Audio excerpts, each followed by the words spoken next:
TV.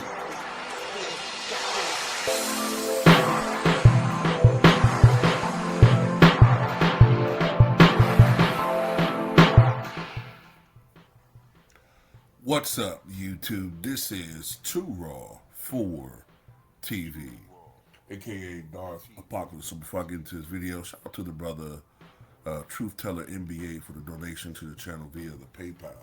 Salute you for showing love once again. And I want to talk about once again the disrespect that Clutch, in particular Max Kellerman and Rich Paul, threw toward Karl Malone. And if you don't know what I'm talking about, recently on their whack-ass podcast, Game Over, Max Kellerman said this about prime Karl Malone compared to 41-year-old LeBron this past playoffs, saying that this version of LeBron is better than any version of Karl Malone we've ever seen. LeBron James this past year in the playoffs, so like when he needed to be at his best, was better than Karl Malone ever was a day in his life in the NBA. We're saying the same thing, yeah, and that's respectfully. And that Karl Malone was way up there, yeah, but LeBron is still really. So what I'm saying is,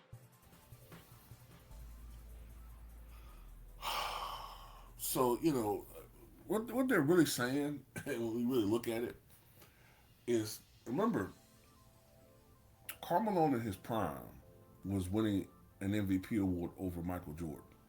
So what he's sort of saying is, indirectly, 41-year-old LeBron is better than the 96, 97, 98 versions of Jordan. And this is just a further shot at Michael Jordan's era. Okay?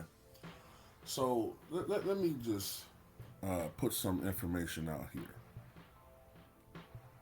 I think in my other video I mentioned how in the 1998 Western Conference Finals, Karl Malone averaged 30 points, over 10 rebounds, over 4 assists per game on 50.6% shooting in a 4-0 sweep against a Lakers team that had 4 All-Stars: Shaq, Kobe, Eddie Jones, and Nick Van Exel. Right?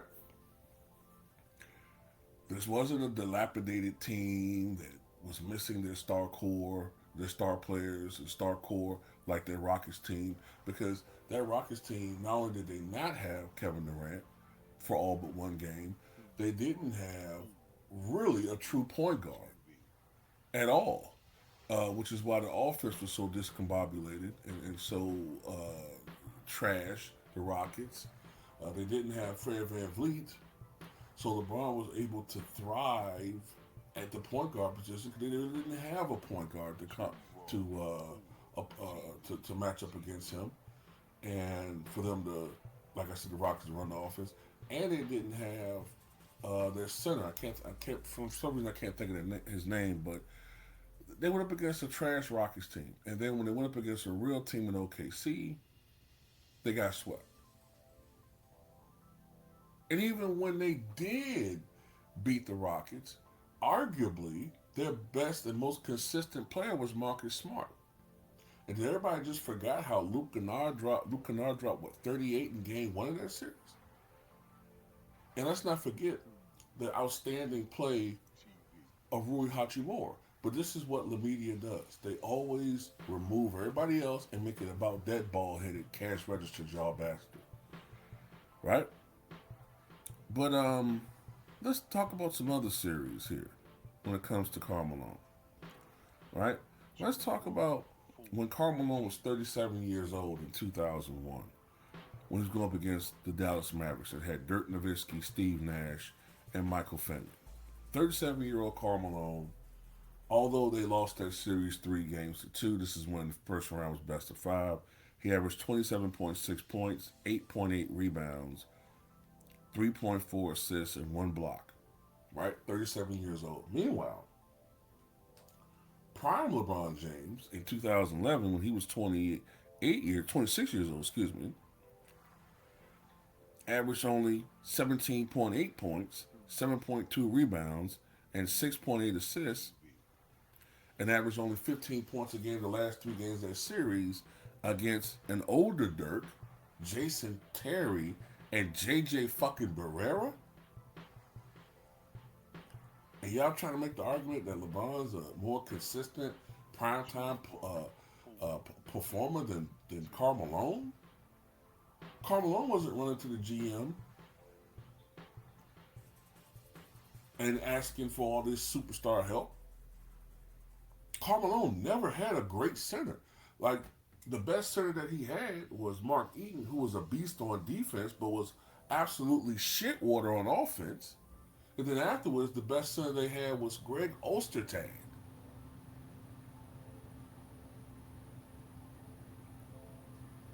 The only real consistent spot-up shooter that he ever really had as a teammate was Jeff Hornacek.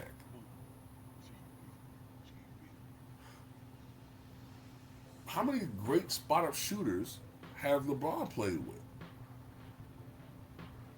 Oh, I don't know. Ray Allen. Let's see. Kyrie Irving is a remarkable scorer and shooter. Who else? Boobie Gibson. Kyle Korver.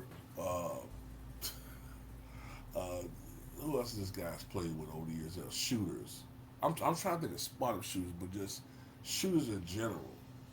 I mean, the list is endless. Carl Anthony was a great shooter at the end of his career. This guy played with so much talent, but yet somehow was 4-6 in the NBA Finals. 4-6. Then you have the inconsistencies of clutch, right? They always try to trash Michael's era. They'll use Scottie Pippen to diminish Michael Jordan, right? Oh, Scottie was better than Mike. But then they'll trash Jordan's era, although you're saying Scottie's better than Mike. So if somebody's better than Jordan, a guy who's consistently seen as a top 2 all-time player, if Pippen's the GOAT, that's what you're saying. But then you'll say the era sucks. So which one is it? Is Scottie Pippen overrated or is he underrated? Karl Malone's last MVP came when he was 35 years old, right? Versus LeBron's last MVP when he was 28. But Karl Malone won his MVP in 99 over guys in their prime like Shaq, Tim Duncan, Kevin Garnett, Allen Iverson, Alonzo Mourning, Chris Webber, Grant Hill. I mean, the list goes on and on. All these guys have something in common. These are the same guys, except for Grant Hill, that were kicking LeBron's ass for the first 7 to 8 years of his career, to the point where he rage quit and joined the super team. But Karl Malone was beating these guys out in the twilight of his career for MVPs. And let's look at something else here when it comes to Karl Malone, because people say, oh, he never won. I've said this before, and I'm going to say it again. Karl Malone faced more Hall of Fame competition in the playoffs than anybody else in the history of the NBA. In my opinion, more than LeBron James, who, by the way, a lot of these stats are misleading. They'll say, oh, he played against 31 Hall of Famers in the finals. But what they're doing is they're counting Steph Curry, Klay Thompson, and Draymond Green 4 different times. They're counting them multiple times, when the real number is probably like more around 15, 16, right? Maybe even less than that. I think he went up against possibly more Hall of Fame competition in the playoffs than even Kareem Abdul-Jabbar. These are the number of Hall of Famers. I'm only counting them once, because he went up against these guys multiple times in the playoffs. These are the Hall of Famers. Not All-Stars. Hall of Famers that Karl Malone went up against in his playoff career. Not All-Stars. Hall of Famers. Chris Webber. Clyde Drexler. James Worthy. Magic Johnson. Kareem Abdul-Jabbar. Michael Cooper. Mitch Richmond. Ralph Sampson. Walter Davis, Sean Kemp, Gary Payton, David Robinson,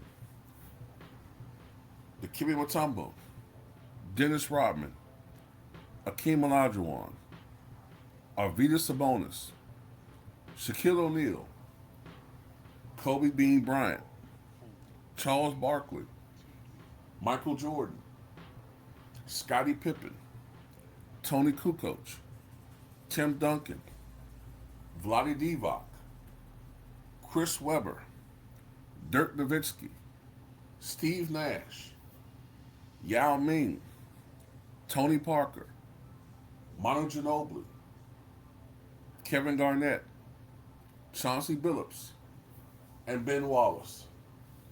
33 different Hall of Famers.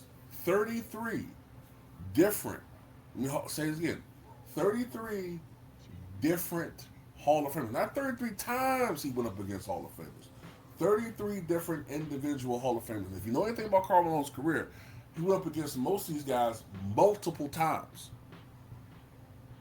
Multiple times. Now, if this list was expanded to All-Stars, it's literally probably a list that's 150 people.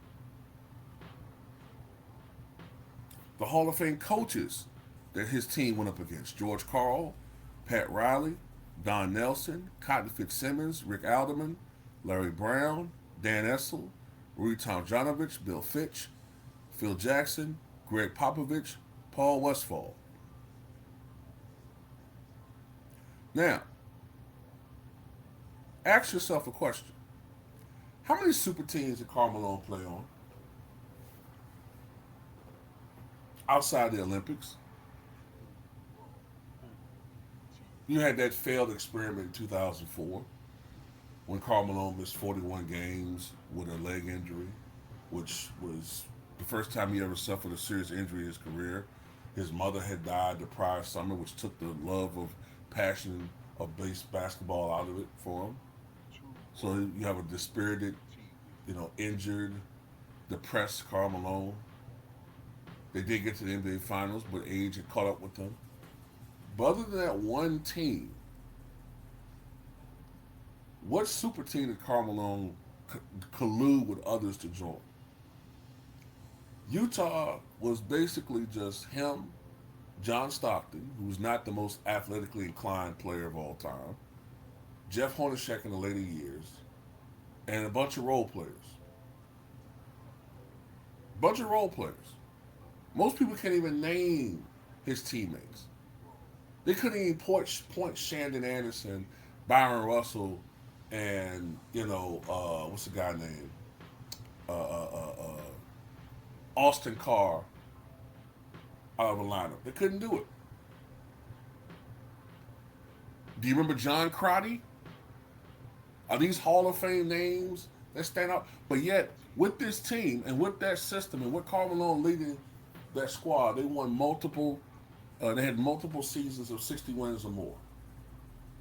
From battling against the Showtime Lakers into going into the new millennium, going up against guys like Young Dirk and Steve Nash and Tim Duncan. Karl Malone and John Stockton kept that franchise relevant. And I watched teams generally scheme against Karl Malone and be rather successful because oftentimes Utah did not have a consistent secondary scorer. But yet the mailman went to 2 finals, 2 league MVPs. And can you imagine if he actually was able to use steroids and extend his career another 4 or 5 years, like somebody we know?